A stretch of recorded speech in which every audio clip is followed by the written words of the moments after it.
नमस्कार मित्रांनो, मराठी शाईन या आपल्या यूट्यूब चॅनलवर तुमचं सगळ्यांचं मनापासून स्वागत। आज आपण रंग माझा वेगळा या मालिकेतील सौंदर्य इनामदार म्हणजेच हर्षदा खानविलकर यांच्या वैयक्तिक आयुष्याविषयी, कसा होता यांचा अभिनेत्री तसेच एक कॉस्ट्यूम डिझायनर, त्याचप्रमाणे मालिका विश्व, कला विश्व आणि रंगभूमीवरील संपूर्ण जीवन प्रवास आज आपण पाहणार आहोत। हर्षदा खानविलकर यांचा जन्म 2 जुलै 1973 रोजी महाराष्ट्रातील मुंबई येथील लालबाग या ठिकाणी झाला। हर्षदा यांच्या वडिलांचे नाव अशोक खानविलकर असे होते। ते बँकेत नोकरी करायचे। त्यांचे 2001 साली दुःखद निधन झाले। तसेच त्यांच्या आई शिक्षिका आहेत। हर्षदा सांगतात की पूर्ण आयुष्यातील जडणघडण त्यांचा आईचा मोलाचा वाटा आहे। हर्षदा यांनी आपलं संपूर्ण शिक्षण मुंबईतूनच पूर्ण केलं। त्यांनी IAS किंग जॉर्ज येथून आपलं शालेय शिक्षण पूर्ण केलं। तर हर्षदा यांनी आपलं कॉलेजचे शिक्षण विकिपीडियानुसार कीर्ती M डोंगुरसे कॉलेज येथून पूर्ण केलं आहे। पण त्यांचे बहुतांश फॅन्स म्हणतात की त्यांनी DG रुपारेल कॉलेजमधून आपलं कॉलेजचं शिक्षण पूर्ण केलं आहे। नेमकं खरं काय हे तुम्ही कमेंट करून नक्की सांगा। हर्षदा या लॉचं शिक्षण घेत होत्या, पण आपल्या अभिनय कारकिर्दीवर फोकस करण्यासाठी त्यांनी लॉचं शिक्षण मध्येच सोडलं होतं। हर्षदा यांनी असं काहीच ठरवलं नव्हतं की आपल्याला कला विश्वात करिअर करायचं आहे। त्यांची एक मैत्रीण कॉलेजमध्ये असताना त्यांचा फोटो एका मॅगझिनसाठी दिला होता आणि त्या फोटोवर अभिनेत्री नीना गुप्ता यांची नजर पडली आणि 1990 साली आलेल्या दूरदर्शनवरील हिंदी मालिकेतून मालिका विश्वात पदार्पण केलं। त्यानंतर त्यांनी 1990 ते 1995 पर्यंत ऑल द बेस्ट, जुनून, घरकुल हिंदी मालिकांमध्ये काम केले। सोबतच त्या मराठी रंगभूमीवर देखील काम करत होत्या। खेळ थोडा वेळ या नाटकाच्या माध्यमातून त्यांनी मराठीतील पहिली डेली सोप असणारी सुपरहिट मालिका दामिनीमध्ये काम करायची त्यांना संधी मिळाली। दामिनी या मालिकेत त्यांनी जुई ही भूमिका साकारली। त्यानंतर 1999 साली आलेल्या अल्पा मराठी म्हणजे झी मराठीवरील पहिलीच डेली सोप असणारी मालिका आभाळमाया या मालिकेत त्यांनी सुषमा ही भूमिका साकारली होती।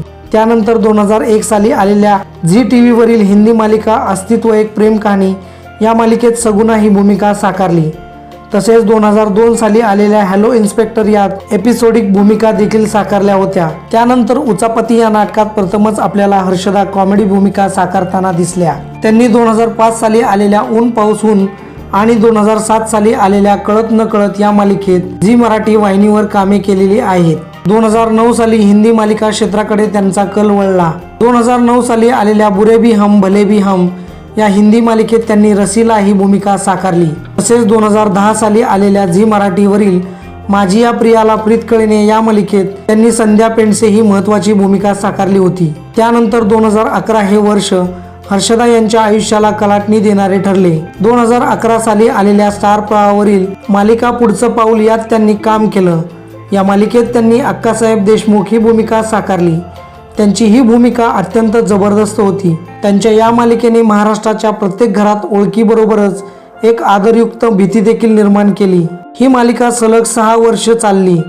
तसेच या मालिकेचे आजवर 1944 भाग प्रदर्शित झाले आहेत। या मालिकेने प्रेक्षकांच्या मनात आज देखील एक वेगळं स्थान निर्माण केलं। त्यानंतर हर्षदा यांनी नवरा असावा असा हा कार्यक्रम होस्ट केला। तसेच मराठीतील बिग बॉसच्या पहिल्या पर्वात त्या ॲज अ गेस्ट म्हणून प्रवेश केले। 2019 साली आलेल्या घाडगे अँड सून या मालिकेत त्यांनी इन्स्पेक्टर सौदामिनी ही भूमिका साकारली होती। त्यानंतर 2019 साली हर्षदा यांची तुफान चर्चा झाली, ती आजवर देखील चालू आहे। 2019 साली आलेल्या स्टार प्रवाहावरील रंग माझा वेगळा या मालिकेत त्यांनी काम केलं। या मालिकेत त्यांनी सौंदर्य इनामदार ही भूमिका साकारली होती। या मालिकेत त्यांनी सुरुवातीला निगेटिव्ह पात्रात होत्या, नंतर त्या हळूहळू पॉझिटिव्ह होत जातात। या मालिकेतील पात्रांनी प्रेक्षकांना भुरळ घातली होती। या मालिकेतील ब्युटिफुल हा डायलॉग खूप गाजला होता आणि त्यांच्या फॅशन सेन्सबद्दल देखील खूप चर्चा झाली होती। हर्षदा यांनी मराठी मालिकेबरोबरच मराठी चित्रपटात देखील काम केलं आहे। 2005 साली आलेल्या डोंबिवली फास्ट या चित्रपटापासून त्यांनी मराठी चित्रपटसृष्टीत पदार्पण केलं। त्यानंतर त्यांनी 2007 साली आलेल्या सुनामी 81 या हिंदी चित्रपटात मिसेस मोदी ही भूमिका साकारली होती।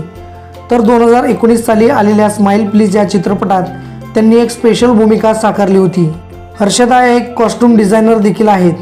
त्यांनी आजवर अनेक चित्रपटांसाठी कॉस्ट्यूम डिझाईन केलेला आहे। तुला आजवर तुला शिकवीन चांगलाच धडा, साडेमाडे 3, चेकमेट, दुनियादारी आणि प्यारवाली लव्ह स्टोरी या चित्रपटासाठी कॉस्ट्युम डिझायनर म्हणून काम केलेलं आहे. त्या एक प्रोड्युसर देखील आहेत. त्यांनी किमियागार हे नाटक आणि दुहेरी ही मालिका प्रोड्यूस केलेली आहे. ही मालिका स्टार प्रवाहावर प्रचंड चालली होती. संजय जाधव हे हर्षदा यांचे गेले 23 वर्षे एक जिवलग मित्र आहेत. तसेच ते दोघे बिझनेस पार्टनर देखील आहेत. या दोघांनी पार्टनरशिपमध्ये ड्रीमर्स प्रिया ही कंपनी उघडली आहे. हर्षदा या सोशल मीडियावर प्रचंड ॲक्टिव्ह असतात. त्यांचे इंस्टाग्रामवर 56,000पेक्षा जास्त फॉलोअर्स आहेत. तसेच त्यांच्या फेसबुक पेजला 11,000पेक्षा जास्त फॉलोअर्स आहेत. मराठी इंडस्ट्रीत त्यांना सगळे लाडाने मम्मी असे हाक मारतात. तर अशा अष्टपैलू असणाऱ्या हर्षदा या तुम्हाला कशा वाटतात कमेंट करून नक्की कळवा.